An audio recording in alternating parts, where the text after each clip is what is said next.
Vilma. Vilma.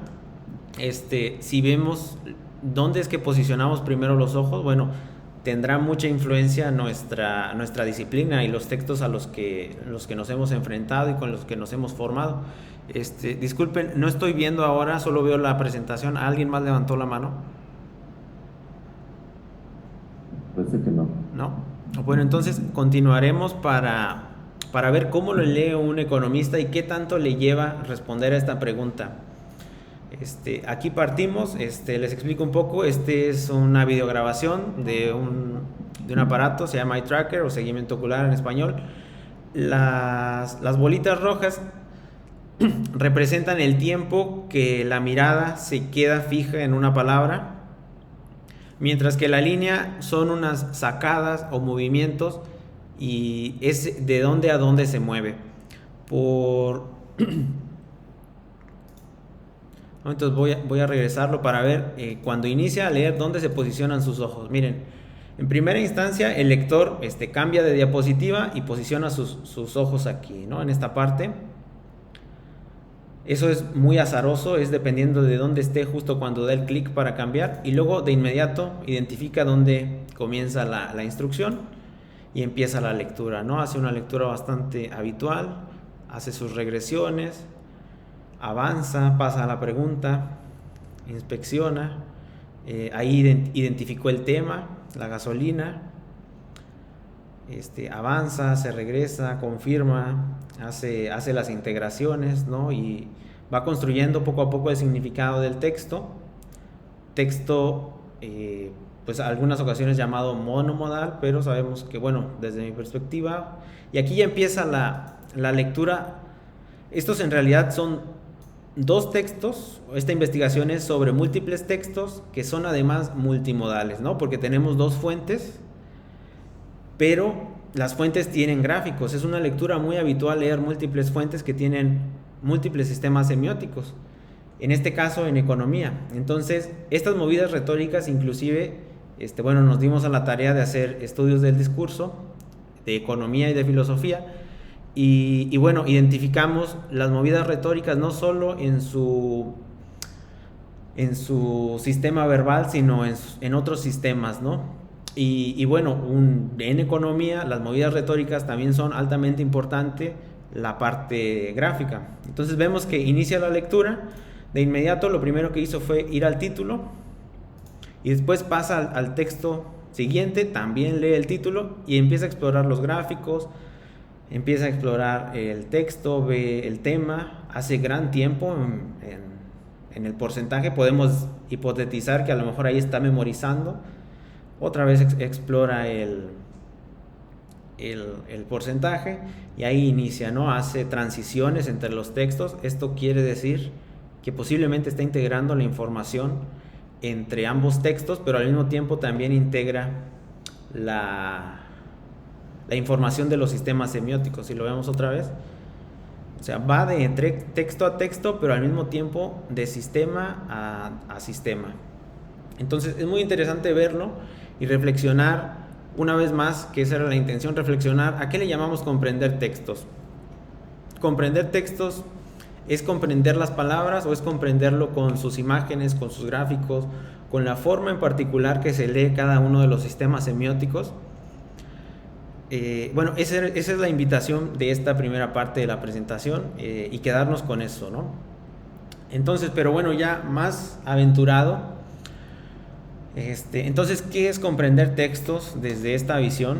Pues bueno, igual, como ya lo ha propuesto Walter Kinch, comprender, y bueno, otros autores más, desde la visión cognitiva, comprender es una construcción mental, es una acción del lector, pero no solamente del sistema verbal, hay otros sistemas ahí que interfieren, que benefician o entorpecen la comprensión dependiendo del tipo del lector. Tenemos algunos como el verbal, el tipográfico, el matemático, el color, el gráfico, y al mismo tiempo, tanto en la parte del texto y la mente, pues bueno, la mente tiene esa facultad de poder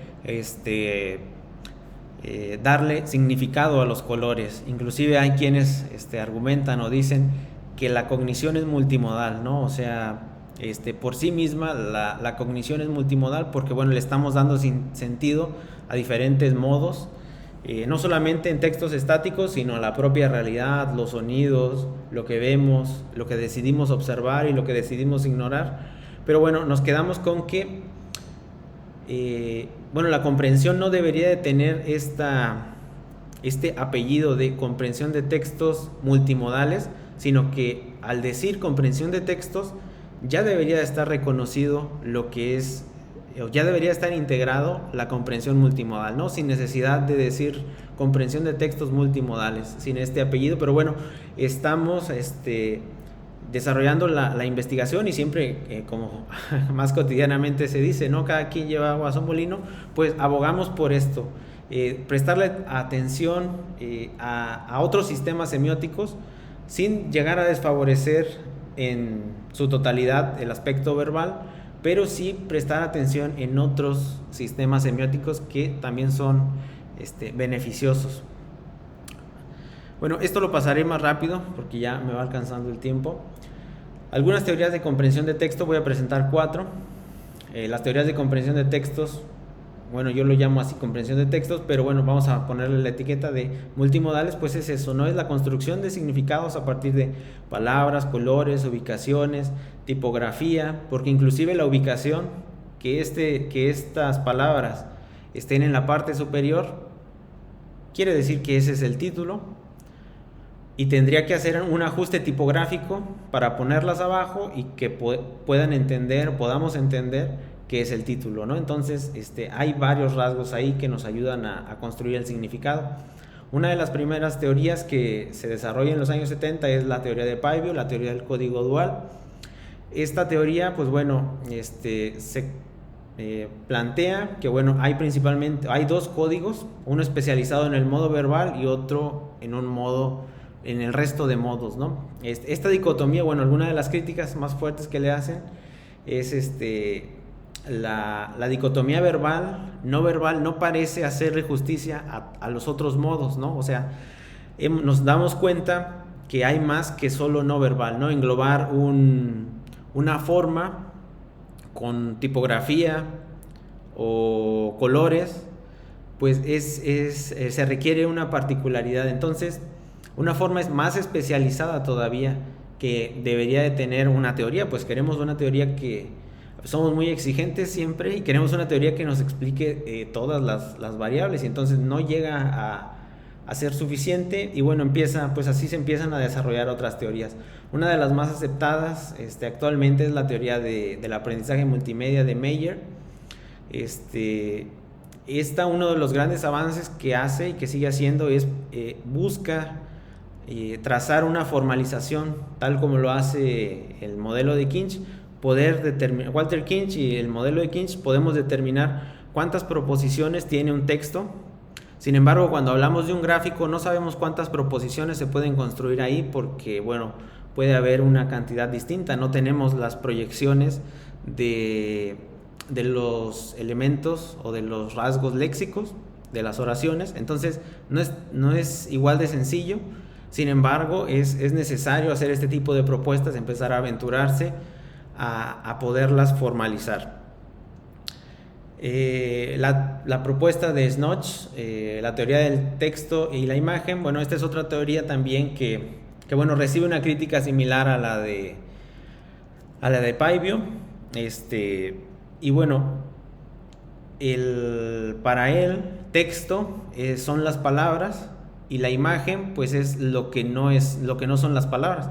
Sin embargo, como ya lo comenté anteriormente, el texto pues está constituido por todo. Dentro del texto están las palabras, están las imágenes, están los gráficos, están las formas. Entonces esa es una de las críticas que se le hacen, al menos desde la parte más psicolingüista, porque bueno, hay que decir que estas propuestas son de psicólogos educativos y bueno, son muy importantes y nos ayudan a entender muchísimo, y la explicación del proceso de construcción de significados es algo muy detallado en estos modelos, pero cuando hablamos de la parte lingüística parece que ahí pudiéramos hacer un aporte desde la disciplina. Y por último está también la propuesta de Parodi de la teoría de la comunicabilidad. Esta, a diferencia de las otras tres, tiene un rasgo socioconstructivista. Además de lo que mencionan las otras teorías, esta reconoce que hay un factor bastante alto y bastante importante de la parte social. Es decir, si bien la comprensión es un proceso cognitivo, en prácticas sociales del lenguaje podemos decidir o nos ponemos de acuerdo qué es comprender y qué no es comprender. Podemos decir, esta persona o este estudiante o este profesor está explicando esta teoría, pero parece que no la comprendió, y eso se conversa entre colegas y se llega a un acuerdo, no a un consenso. Inclusive en las investigaciones, cuando se diseña un instrumento, pues hay un acuerdo entre expertos de decir esta respuesta es correcta y esta respuesta no es correcta, y así en cualquier ámbito, en el profesional, en el académico, en el cotidiano, en el personal, nos ponemos de acuerdo en qué está bien comprendido y qué no está bien comprendido, ¿no? Entonces, estos son algunas de las teorías. Igualmente, si gustan profundizar un poco más, en este artículo también discutimos teorías de textos verbales, textos multimodales y múltiples textos. Si gustan profundizar un poco más en el tema, pueden escanear este QR y bueno, ahí habrá un poco más de explicación. Y ahora lo más medular, las características que alguna literatura o alguna de la literatura especializada sugieren que deben de tener los materiales. Bueno, ¿qué características entonces debe tener un texto, habiendo ya presentado la noción de texto? Para preescolares, bueno, rasgos genéricos que deberían de tener es solamente la única ocasión en la que estos textos tienen palabras es en la portada. En la portada van a encontrar el título del cuento. En este caso estaríamos trabajando con cuentos, con narraciones pictóricas, y el nombre de él o la autora. Solamente ilustraciones, dibujos o imágenes. Y muy importante, y parecería bastante obvio, pero hay algunas propuestas que no lo consideran, que haya eventos secuenciales, es decir, que la historia dentro del cuento pues tenga una secuencia, que no sean imágenes aisladas y que el niño tenga que pues imaginar cómo es que se unen, sino que realmente haya una secuencia, que los dibujos tengan relación, que sean los mismos personajes. Eso es la relación de eventos secuenciales, ¿no?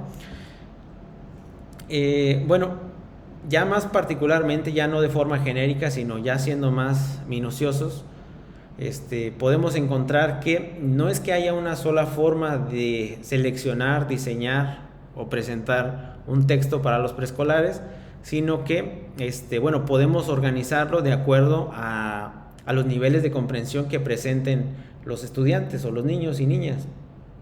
Podemos aquí identificar una clasificación de 4, de un lector estratégico, un semiestratégico, en desarrollo y básico. Bueno, ¿qué es lo que hace o cómo podemos clasificarlo? Bueno, hay que considerar la cantidad de personajes principales y secundarios. Más adelante voy a desarrollar cada uno. Considerar la cantidad de imágenes y si todas las imágenes del cuento estarán en una sola hoja, cartulina o pantalla. Considerar la cantidad de eventos y considerar el tipo de conceptos a promover, si es que son conceptos más abstractos o si son conceptos más concretos. Voy a pasar directamente a lo más ilustrativo. En términos de la cantidad de personajes principales, aquí podemos ver 4 cuentos. Están organizados de izquierda a derecha. Aquí podemos ver que que se llama Juan el Travieso, tiene un personaje principal y 2 personajes secundarios. Esto quiere decir que el niño no va a tener tanta dificultad en recordar los personajes. Y dependiendo de cómo se haga un examen diagnóstico, que bueno, eso sería tema de otra conversación, pero bueno, se hace un examen diagnóstico y podemos clasificar en qué nivel se encuentra la mayoría de los niños preescolares, y así poder saber con mayor certeza cuáles son los cuentos de los cuales se van a beneficiar más. ¿Por qué?